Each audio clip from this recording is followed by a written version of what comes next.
Welcome back to Mommy is Thriving. I am Sami Galbo, your host. Today's guest is a woman who turned a freelance side gig into a powerful media platform serving moms across Central Florida and beyond. I'm so excited to welcome my friend Erin Vargo, the owner of Orlando Mom Collective, a community-driven space built by moms for moms. Erin began her journey with the collective back in 2013 and officially took the reins in 2021, transforming it into a full-scale media company that now includes events, publications, local partnerships, and grant programs, all while raising four kids. Yes, you heard me right. Four kids across a 22-year age span. In today's episode, we'll talk about the realities of parenting in a very digital world, what executive functioning really looks like for moms, and how grief, growth, and community have shaped the way Erin leads at home and in business. Get ready for an honest, inspiring conversation about motherhood, leadership, and making space for what really matters. Let's dive right in. Welcome, Erin. Thank you for having me. What a wild, amazing intro. I love that. I try. That's what I'm here for. I love it. Sometimes I record them afterwards and I'm like, oh, I feel like they would have liked this, but you were here and I had it done. So there you go. Wamba bamba bamba. All right, you ready, girl? I'm ready. Let's do this. Okay, so you started with the Orlando Mom Collective as a freelancer in 2013 and officially purchased in 2021. What inspired you to take that leap and transform into a full-fledged media company? So, from the beginning, I had seen the potential of Orlando Mom and just what it was doing for the community, bringing moms together, bringing businesses together, really kind of just transforming what the space looked like. And I kind of think Orlando Mom paved the way in a sense of, locally bringing moms and businesses together, really honing in on that community give back feel, but in a new, fresh kind of way. It wasn't, like in my corporate life, in my former life, it wasn't one of these, big companies with a lot of money coming in and saying, we want to do nonprofit work and we want to support the community with these events. It was literally just a group of moms saying, hey, we want to share our perspective. We want to lift up the community in our own way. And it really was truly built from the ground up. And so when the opportunity came along for me to purchase, I always knew that this was, a part of me and something that I saw a lot of potential with. So I was really ecstatic for the opportunity to kind of take over and, go the next level with it. That's awesome. That's awesome. I love when opportunity meets you at the right time and the right point in your life for you to be like, yep, that's what we're doing. And we're going in that direction. That's awesome. Sometimes the universe works in mysterious ways, right? Absolutely. Looking back on that transformation, what were the biggest mindset shifts or business challenges that you really had to overcome going from corporate world and freelancing to business owner and all of that? Talk me through that experience. Well, it was unique because it was COVID at the same time. So we were still kind of in the I don't know space of COVID, and it was early 2021. So it was really interesting going from, okay, we have this, established brand, and I know what it's like to be a freelancer. I know what it's like to work for the corporate world. How can we kind of marry everything together and take this to the next level? And we just kind of put our heads down and trucked through what the rest of COVID looked like. We were kind of living a different life than other places. So we had a little more autonomy and flexibility with some of the things we can do.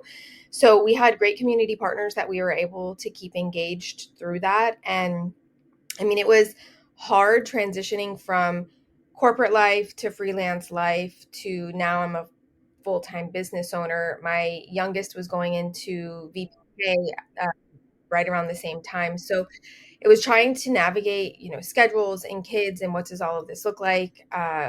It was a lot. And looking back on it now, it seems like forever ago, but it also seems like it was just yesterday. So there's been a lot of growth and change in the last 4 years that I've been doing this. And it was a mindset shift in a sense that you have to really understand you're a business owner and there's decisions you have to make that are very long-term decisions. So you're not, as an employee of a company anymore, decisions I make affect me right now, this week, next month, this quarter, these are like long-term life decisions. And I'm building a media company that is a family legacy, and I'm hoping to pass this down, to my daughter. She's at UCF. She's a senior, and she's in the business management program. And so I want to be able to bring her on so she can eventually learn this business and kind of take it to the next level. And the biggest mindset shift that came with all of this is a lot of outside whole businesses, moms in the community, they look at us as influencers, like my team. And we're really not influencers. You could look at our Instagram and look at a real influencer's Instagram and you're like, yeah, they don't even compare. But people that don't really understand that world will just lump us in, that category. And while there is a, influencer aspect to it and a blogger aspect and just like mom life and mom voices, there's a legitimate, I wear a business owner cap, and behind the scenes, like I'm running a legitimate media company here. And so the biggest mindset shift was me learning how to navigate that and how to express to other businesses in the community what we do. This is not a hobby. Like I pay my mortgage by doing this. So that was probably the biggest mindset shift, is how I can learn to communicate who we are and what we do in the right, like most effective way.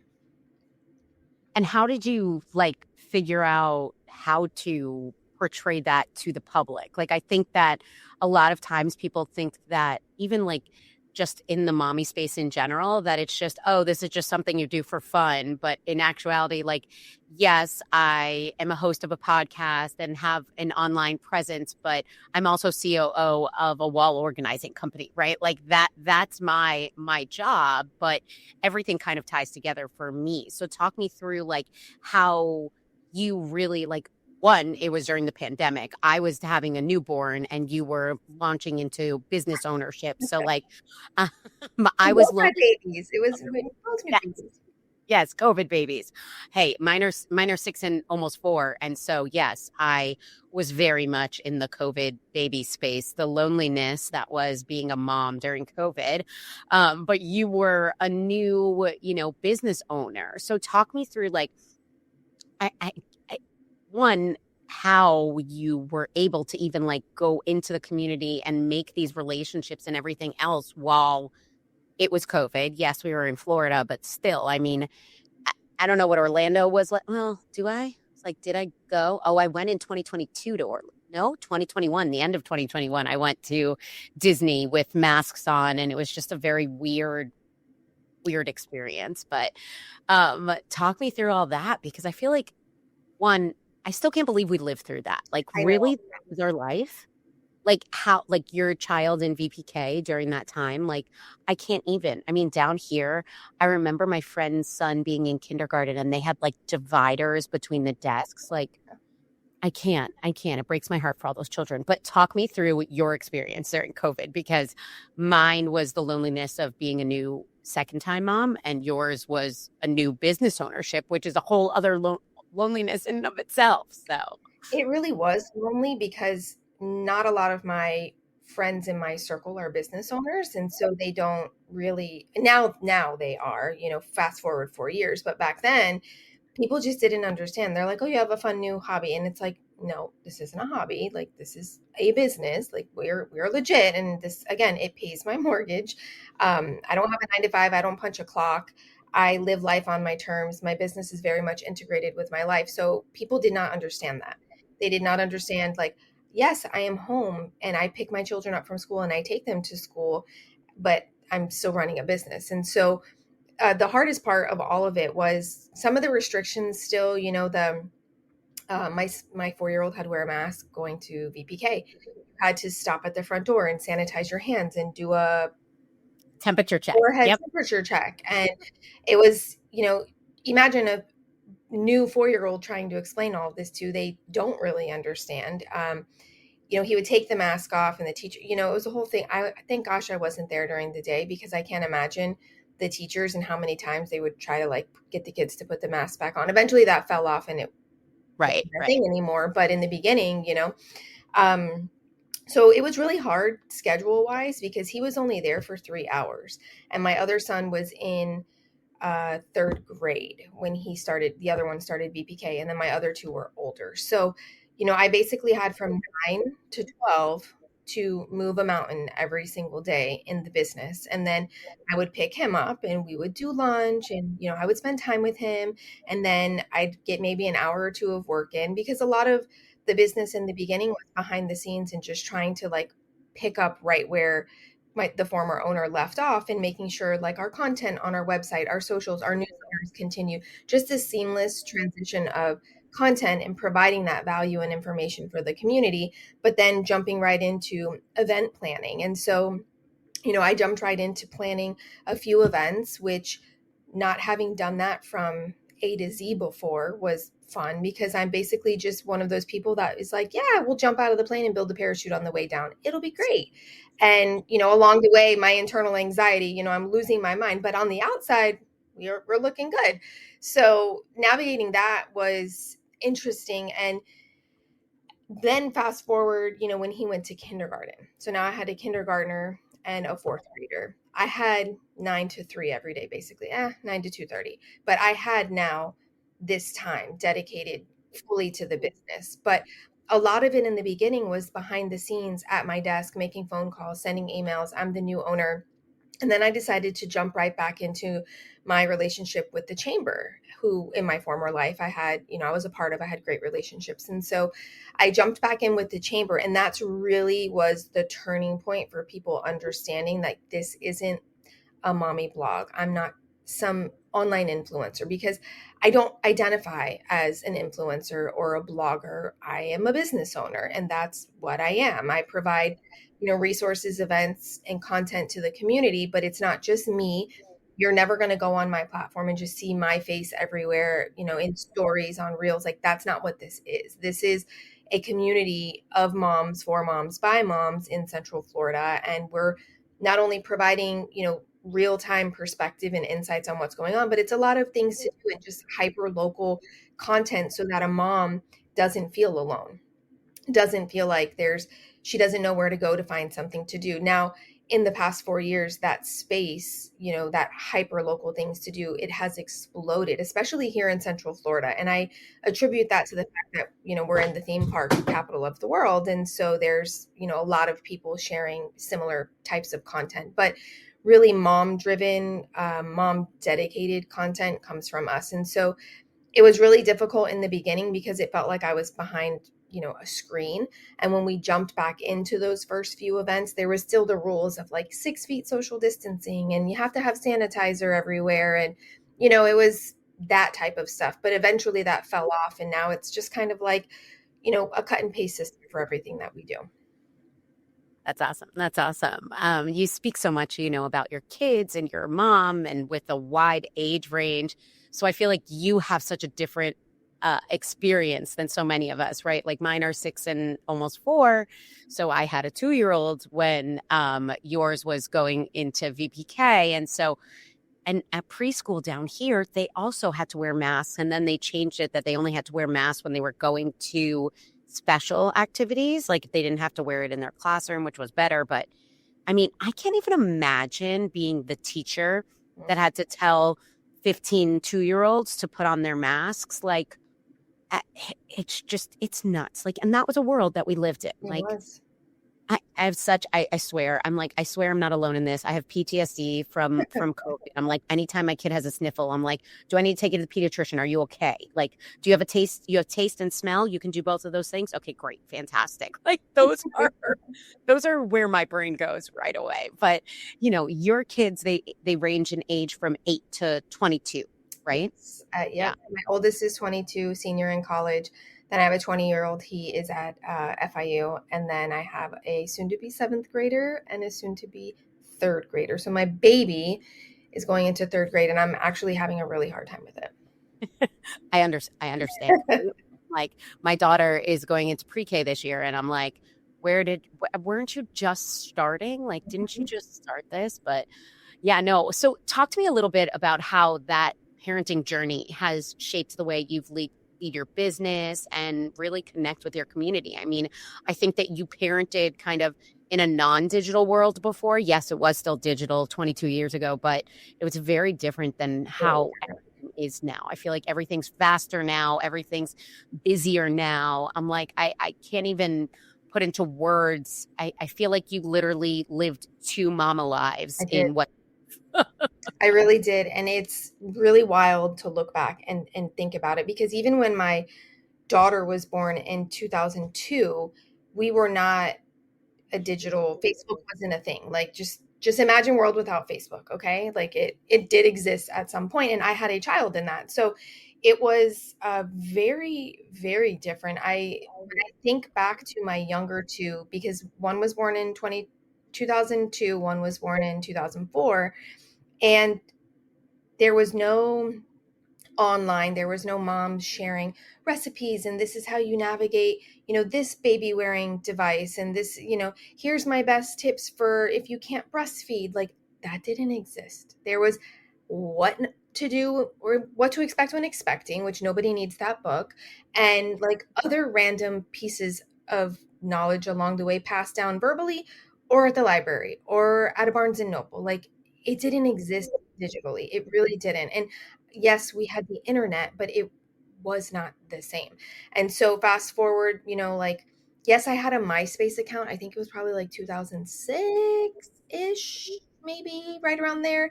That was more for like fun, social with friends. There was zero parenting, anything happening on there, at least from what I remember.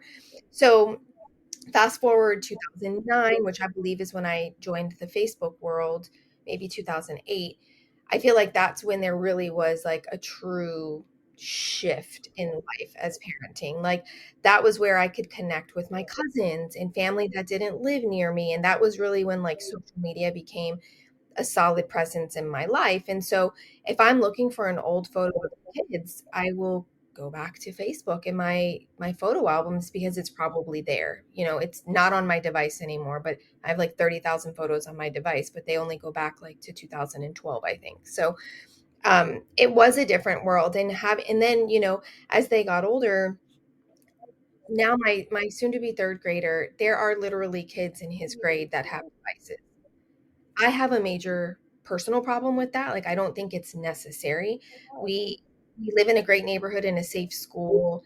Yes, anything can happen, but like 8 years old is a little excessive to me. So when I look back at my daughter at 8 years old, that girl was fascinated with learning how to braid, ride her bike, and play with her dolls. Like, devices were not even anywhere near the conversation. So it's so insane how different life is now, and how we've evolved so quickly to devices just being this prominent everyday thing in our lives with our kids. And so I had to navigate a little bit of Snapchat. When Snapchat first came on the scene, she was, she wanted a Snapchat account, heavily monitored. She wanted, an Instagram account for her dance, because she was a competitive dancer.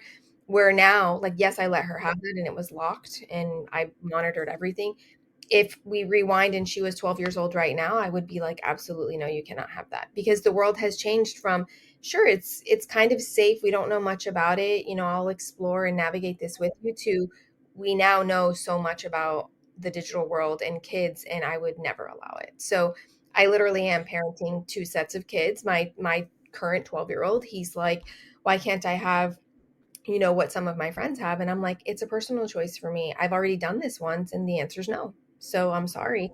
And it is what it is at this point. So yeah, it is. I am navigating two kind of mommy roles in this weird world we're living in. And you really are. Like, it's so crazy to think about like what life was like in 2002, 2003 versus raising your kid after the pandemic, right? Like 2021, like it was a totally seismic switch. And then how we were using social in 2021 versus 2008 when it did first really like come on the scene is so different. Like, now it's become such a connection tool. And I feel like creating these sense of community, especially for our mommy world, then it didn't exist then. And Right. then it was just like making sure that your pictures got uploaded and you got all the likes and people commented and all the Or things. grandma got to see a photo, or, like it really was more of that space. Yeah. Yeah. It's just, it's totally different. And now we know so much more, right? Like I mean, I am a little bit younger. And so I was like in the chat rooms in high school and like, like all the things that we know not to be safe anymore. Like, I lived through that personally. I So was it's there like, too in high school, and my I, parents had no idea. no idea. They had no idea. No idea. And it's like I had the big Apple that was like the colored Apple computer. That's what I had at home because it was my mom's from when she was a teacher. It was hers at school. And so she got to bring it home during the summer.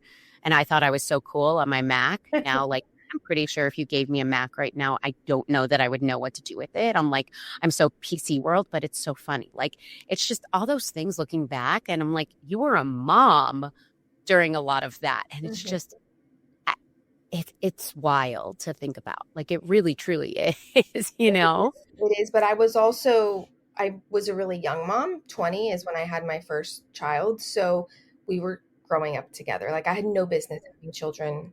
I've always, my mom's always called me an old soul. So, maturity wise, I guess I was kind of there. But looking back, I'm like, who trusted me with lives? Like, and now still every now and then I'll be like, why do I have to make the decisions? Why am I the grown up? I don't want to be the Right. grown up. No, I'm like, I need another adult to make a decision for me, please. Like, I would rather not adult. Isn't there an older adult that should be making this decision? Like, why? I'm the child here. Why don't we talk about decision fatigue either? Because that is a real thing. And I suffer immensely from decision fatigue. I think primarily because I'm a business owner and there's all these decisions there. And then I'm a mom and there's all these decisions there. And it's just like every now and then I just don't want to make a decision. Oh, I feel that so much, Erin, because I say to my husband, like, he's like, so what do you want to do? And I was like, no, I'm going to need you to decide that because I really I can't take on another decision. It's like COO at work, COO at home, can't do both. Like, I just can't anymore. I understand. Like, that one just hits me because I'm like, decision fatigue is a real thing. It is. And especially when you're making decisions at your job and you have the respect of all of those around you at your work and you're in this role and then you go home and your employees are 4 and 6 and they don't give you the respect that you get at work. You're like, wait, I don't want to be this person right now. I can't have one more decision. It's real. It's so real, girl. All right. So I'm going to roll back a little bit. And so I know you're talking about technology a lot and restrictions at home. Talk to me a little bit about technology and education. I know this was a conversation you and I had prior to taping, but, I think we both kind of feel that there's such an emphasis of technology now in education. And talk to me a little bit about how schools are using digital tools, like what you're seeing now, considering you had kids 22 years ago, and then now you have, your children that are still in elementary school and middle school. So talk to me a little bit about how schools are using technology and digital tools, especially for these younger generations, and what you're kind of seeing in that regard. Thank you so much for joining us for part 1 of this episode of Mommy is Thriving. We hope you enjoyed the conversation so far. Stay tuned. Part 2 is coming up, where we'll dive deeper into our thoughts on technology in the classroom. Plus, you won't want to miss an exclusive deal from our sponsor, OneThrive. Just for our listeners, make sure you subscribe, follow, and share our podcast so you never miss an episode. Come back for part 2 of Mommy is Thriving, where we can thrive together.